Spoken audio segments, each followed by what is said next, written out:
Hoy, 25 de mayo, se cumple un año de la muerte de George Floyd. Hace un año la protesta, el hashtag, todo lo relacionado con Black Lives Matter levantó como nunca en la historia de la protesta. Hace poco mataron a Victoria Salazar en Tulum, de la misma forma en la que mataron a George Floyd, y poco después mataron a Daunte Wright en Minneapolis, el mismo lugar donde mataron a George Floyd. Son tres casos que tienen ciertas cosas en común. Me causa conflicto cómo se dieron las cosas aquí en México respecto a esas tres protestas. Una que pasó casi desapercibida, una que levantó el hashtag del Black Lives Matter por días y veíamos cómo todos nuestros cercanos publicaban el hashtag y esta imagen en negro a modo de protesta y compartían el video de George Floyd y pedían justicia y se unían a la causa. Y después otro caso que era en México que creo que nos afectaba más que los otros dos casos y no se dio como el caso de George Floyd. Entonces, pues vamos a hablar de Victoria Salazar, de George Floyd y de Daunte Wright.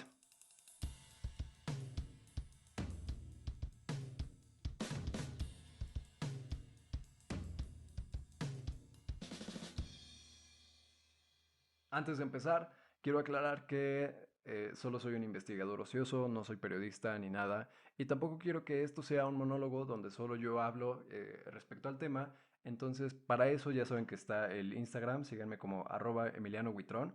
Ahí es donde hablamos, se abre como la discusión.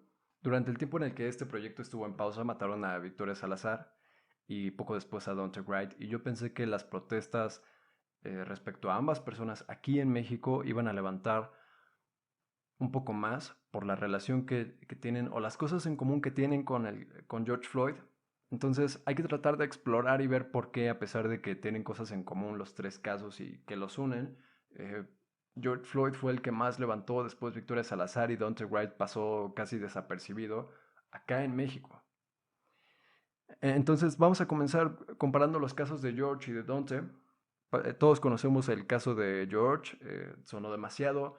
Para los que no conozcan sobre el caso de Daunte, fue un chico de 20 años, lo detuvieron, iba manejando en la autopista y lo detuvieron porque en el retrovisor traía colgando un pinito aromatizante. Por alguna razón en Minnesota es ilegal porque obstruye la vista del conductor.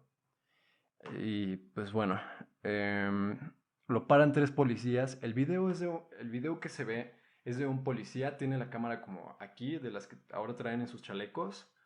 Tres policías lo detienen, le dicen que salga de su auto. Cuando nota que lo van a arrestar, forcejea con ellos, regresa a su auto, se sube, pero su puerta, la del conductor, se queda abierta, forcejean todavía más. El policía que está grabando saca la pistola, durante unos segundos lo apunta y después le dispara y Dante Wright sale del cuadro porque acelera en su auto y el video termina en que el policía que está grabando, cuya cámara está grabando, le dice a su compañero, les disparé. Y después el veredicto fue que había confundido la pistola de verdad con la pistola eléctrica, lo cual, pues, algo estúpido, pero Wright murió unos metros después, creo que chocó y murió en la escena. Yo pensé que Wright iba a levantar la protesta más de lo que lo hizo en Estados Unidos, por ser el mismo lugar donde mataron a George, y porque a grandes rasgos son casos muy similares en un lugar donde el Black Lives Matter levantó muchísimo hace un año, pero no, para nada. Creo que hay dos grandes factores para que uno fuera tendencia mundial y marcara un antes y después en la protesta del BLM y el otro se convirtiera desgraciadamente en un caso que pasó casi desapercibido. Uno es el crecimiento de la protesta, que no depende tanto de los muertos, sino del contexto político en el que se encuentra Estados Unidos. Sí.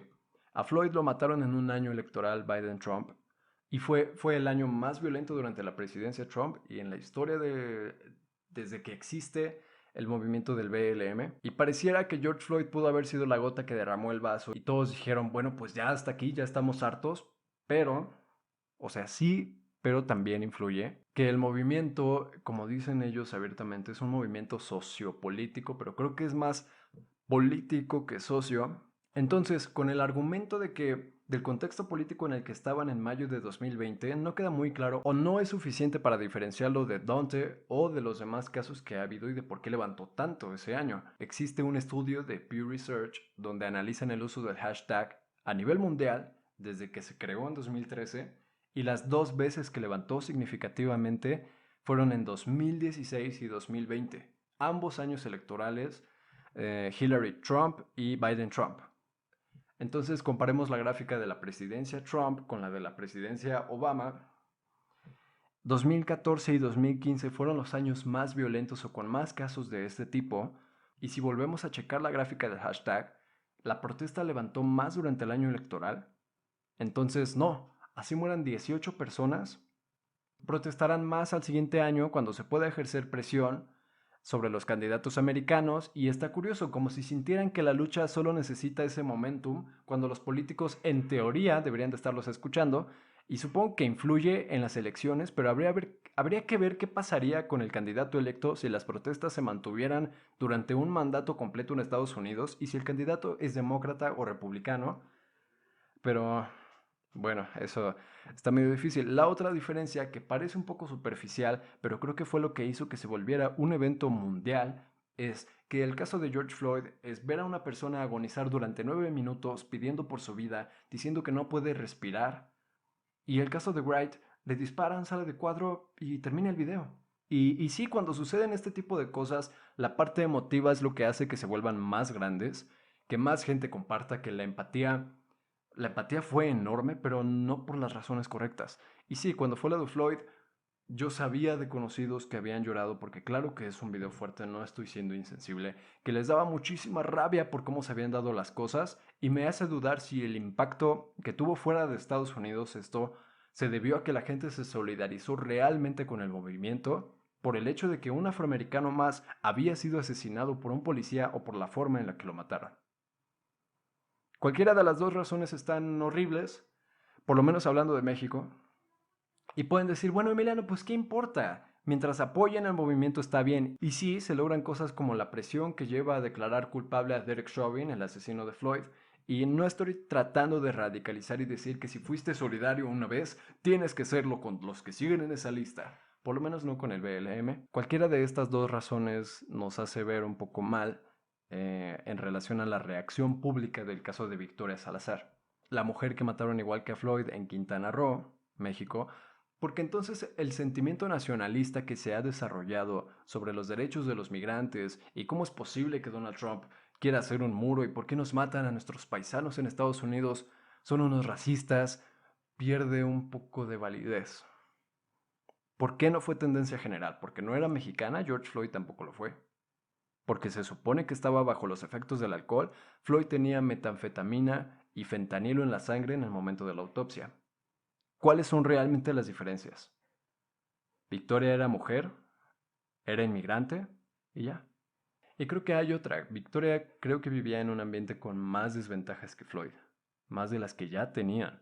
Fuera de que ambos estuvieran rodeados de gente racista, Victoria también estaba rodeada de clasistas, de mexicanos que tratan bien al turista pero le hacen feo a la trabajadora del hotel, también mexicana, y si ven que es migrante, o lo escuchan por su acento, la tratan peor. Y también se desarrolló un debate sobre si era feminicidio u homicidio, lo cual metería que también estaba en un contexto o dentro de un sistema patriarcal, donde se dice que se tipifica como homicidio porque de acuerdo al Código Penal de Quintana Roo no se le está privando de la vida a una mujer por razones de género, que porque la mató una mujer policía, porque no hay violencia sexual, etcétera. Pero la antítesis dice que fue feminicidio porque fue indirecto por el contexto patriarcal en el que vivimos. Entonces, se tendrían que aumentar las estipulaciones dentro del Código Penal de Quintana Roo. Y el argumento de que es feminicidio todavía está un poco subjetivo hasta donde me quedé. Y habría que hacer varios estudios para hacerle frente al Código Penal. Pero por el momento les dejo un par de textos de la tesis y de la antítesis, se los dejo en la descripción. Al final no importa cómo se cataloga, el punto es que deje de pasar y que la asesinaron. Dentro de todo esto, ¿cuál es mi problema con el caso de Victoria? que fue una protesta acaparada en su mayoría por quintanarroenses y por mujeres feministas. Como que todos los demás dijimos, pues fue en Quintana Roo, que protesten los quintanarroenses. Fue mujer, que protesten las feministas. Creo que cedimos la camiseta de la protesta por mera inercia. Y no pusimos atención suficiente para darnos cuenta de lo que significa el asesinato de Victoria más allá de lo que ya sabemos. Los demás no nos dimos cuenta de que esto no solo afecta a un estado y a un sexo. No nos dimos cuenta de que la brutalidad policíaca existe en todo México y de que los crímenes de odio ocurren en tu estado, en tu colonia, en tu calle, donde menos lo esperes. De que sea como sea te afecta, directa o indirectamente. Así seas de la clase que seas, color, procedencia, estás en México y no deberíamos dejarlo pasar así como así. Nos corresponde a todos, así como muchas otras luchas, pero hoy quise hablar de esta y esta es mi forma de aportar algo dentro de esta protesta. Y creo que todos estos factores en los tres casos hicieron que Floyd fuera el más mencionado, luego Victoria y luego casi nada Dante. No por cuál nos afectara más, sino por cuál creó una mayor conciencia colectiva. Porque Emil Durkheim, uno de los padres de la sociología, hace como 100 años creó el término de conciencia colectiva y él decía que había dos tipos de sociedades a las que la conciencia colectiva podía afectar. Una a la que él llamaba sociedad primitiva, que estaba estructurada de manera vertical, y él ponía como ejemplo las sociedades que iban en torno al ejército o a la religión, y decía que en estas existía una solidaridad porque los individuos tienen cosas en común, y es una solidaridad mecánica creada por lo pasional. Por lo tanto, la conciencia colectiva aquí es más fuerte que en una sociedad moderna, donde la solidaridad es orgánica debido a que existe por la necesidad, por el interés, por la división del trabajo entre sus individuos, lo cual es algo racional. 100 años después, la fuerza de la conciencia colectiva ya no depende de si somos modernos o primitivos, pasionales, racionales, religiosos, no religiosos. Creo que ahora depende de si el de al lado está compartiendo el hashtag, si está dentro de la tendencia o no, de si tus close friends en Instagram están compartiendo tal cosa, del número de veces que ves compartida una noticia y no de cuánto te afecta esa noticia.